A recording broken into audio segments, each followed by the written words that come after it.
I'm not making excuses anymore on this channel. I have done so. I've made excuses for them, but I'm not making excuses anymore. It's quite evident I'm being treated like crap. But you know, I'm a fighter anyway. So I hope tomorrow that I wake up feeling better. Hermes, the legendary name synonymous with luxury and exclusivity, has found itself at the center of a storm that no one saw coming. The fashion giant is suing a whistleblower for a staggering $250 million after she exposed a shocking scam operating inside one of their Chinese factories. It's an absolute joke. I don't get this treatment anywhere else. So hurtful. So wrong. This is not your typical corporate dispute. This legal battle raises profound questions about the ethics behind luxury goods production and the high cost of speaking out. But what really went down behind the glossy storefronts and high price tags? To fully grasp the gravity of this case, you need to understand what Hermes represents. The kind of terms that I would like it to ever be done. In everything I ever do, I feel like I'm honest. I feel like I couldn't lie for the life of me. Whether people believe me or not, that's their choice, whatever. Whether some people hate this video and some people think that I'm being salty, then whatever. Founded in 1837, the brand is a symbol of craftsmanship, quality, and prestige. Their handbags, scarves, and accessories are coveted worldwide, often seen as status symbols reserved for the elite. For decades, Hermes has carefully guarded its reputation, insisting on strict control over every step of the manufacturing process. So when an insider blew the whistle on unethical practices in one of their overseas factories, it was nothing short of earth-shattering. I have a lot of respect for the origins of Hermes. I have a lot of respect for where Hermes originated from, the equestrian. The whistleblower, who worked inside the factory and had first-hand experience with its daily operations, stepped forward with alarming revelations. She described practices that went far beyond minor mistakes, systematic shortcuts that betrayed the high standards Hermes proudly promotes. Because I feel like there is absolutely no measure of quality in any luxury house as to what Hermes produces in their items. I needed to sit down and film this video because I feel like my voice hasn't been heard and there's just been absolutely no consideration for how I might be feeling.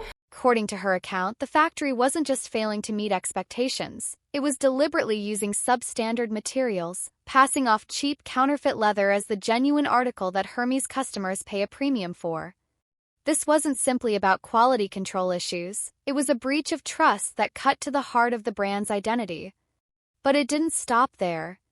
And why I also think it's pretty unfair on their part to have no consideration for how I might be feeling. Let's just start off with a quick recap. There's no point me just saying Hermes in general because I feel like not every store is going to be the same. The whistleblower also exposed troubling labor practices, describing harsh working conditions and unfair treatment of factory employees, details that were carefully concealed from the public and consumers worldwide. And then I got up the courage. I felt intimidated that I just felt scared of going, and then one day... These hidden truths posed a serious threat to Hermes' carefully nurtured reputation, risking to shatter the illusion of impeccable craftsmanship and exclusivity that the brand has built over decades. Well, not really one day. I gave birth to my daughter at the end of 2016, and then a few months into 2017, I was like, you know what? Surely I can get enough courage up to go into the local Hermes store. Actually, it brings... How stupid is this? I feel like I want to cry. What began as a quiet factory operation suddenly turned into a scandal capable of shaking one of the most prestigious names in luxury fashion. The revelations quickly spread like wildfire. Consumers who had always trusted the Hermes name suddenly felt betrayed. I was I was appreciated by the house, that I was appreciated by that store. That's how she made me feel. She passed me on to someone else who was really great as well. She was a lovely lady, but... Social media exploded with outrage, calls for boycotts, and demands for transparency. Financial analysts noted a sharp dip in Hermes stock, reflecting shaken investor confidence. The media, hungry for the next big exposé, dug deeper, bringing more scrutiny to luxury brands' supply chains.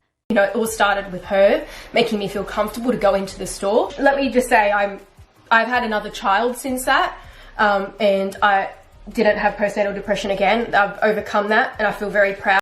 This wasn't just a minor hiccup. It was a crisis with potentially massive repercussions. But rather than taking a transparent approach or launching an internal investigation to address the serious allegations, Hermes shocked many by choosing a far more aggressive route. Instead of opening dialogue or reassuring the public, the company hit back with a colossal lawsuit, seeking $250 million in damages from the whistleblower. This legal action accused her not only of defamation but also of violating contractual agreements and deliberately trying to tarnish Hermes' hard-earned reputation. The scale and severity of the lawsuit stunned industry watchers and consumers alike, sparking intense debate about the brand's true motives. Was Hermes genuinely defending its integrity, or was it attempting to intimidate and silence the whistleblower, effectively sending a warning to anyone considering exposing uncomfortable truths?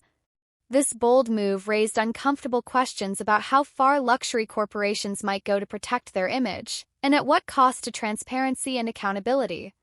The lawsuit quickly became a focal point for conversations about corporate power, freedom of speech, and the risks faced by those who dare to speak out.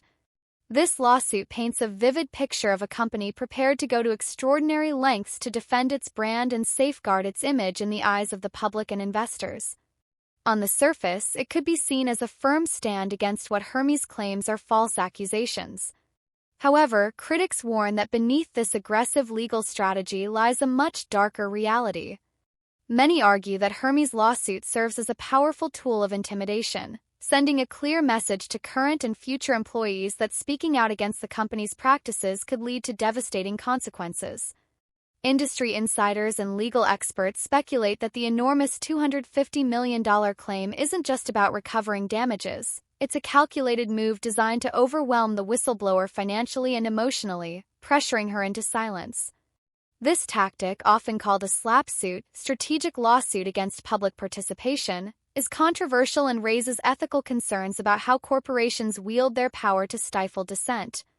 Still, it's crucial to remember that much of this interpretation is speculative at this stage. The lawsuit's finer details remain under wraps, and as the case unfolds, more facts will come to light. Legal battles of this magnitude tend to divide public opinion sharply, with some defending Hermes' right to protect its reputation, while others champion whistleblower protections and corporate transparency. The full story is still evolving, leaving many questions unanswered for now. From the whistleblower's perspective, the stakes couldn't be higher. She maintains that her only goal was to bring the truth to light, protecting consumers and calling out unethical practices hidden behind luxury labels. Reports claim she's prepared to fight back, arguing that the public deserves transparency, especially when millions of dollars and livelihoods are at risk. Her courage has drawn support from activists and consumer rights groups, shining a spotlight on the risks whistleblowers face when challenging corporate giants. This conflict between Hermes and the whistleblower goes far beyond a typical legal dispute. It's a fundamental clash of values that strikes at the heart of corporate ethics and personal courage. On one side stands Hermes, a global luxury powerhouse fiercely protecting its carefully crafted image and financial interests, willing to invest millions to defend its brand identity and market position.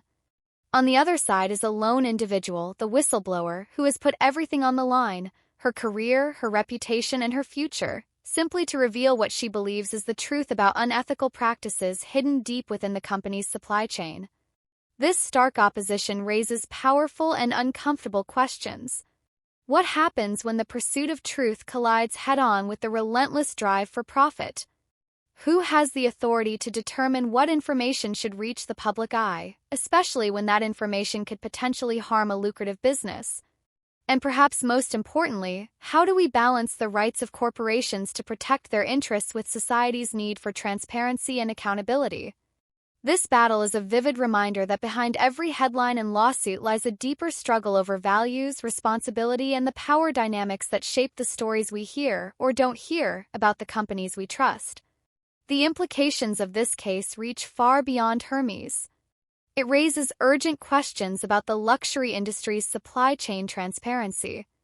Many brands outsource manufacturing to factories in countries with lax regulations, creating a web of complexity that makes accountability difficult. Consumers demand luxury but often remain unaware of what happens behind the scenes. This case could trigger wider calls for reform, forcing companies to open their doors and prove their commitment to ethical production. What makes this story even more compelling is the human element.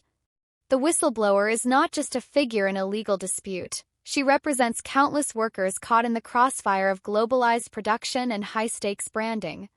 Her story highlights the power imbalance between multinational corporations and the individuals who keep their factories running.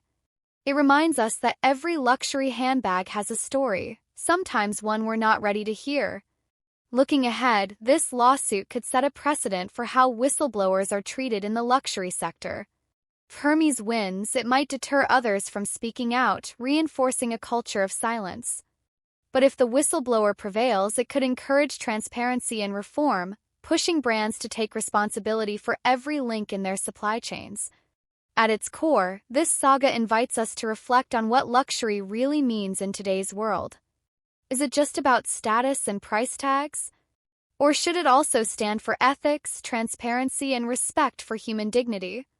Hermes' lawsuit is more than a corporate fight. It's a challenge to the very values luxury claims to uphold. So as this high-profile case unfolds, the world watches closely. The stakes are enormous, not just financially but morally. Whether you're a consumer, an industry insider, or just someone who loves a good story, this battle between Hermes and the whistleblower will leave you questioning everything you thought you knew about luxury, truth, and power.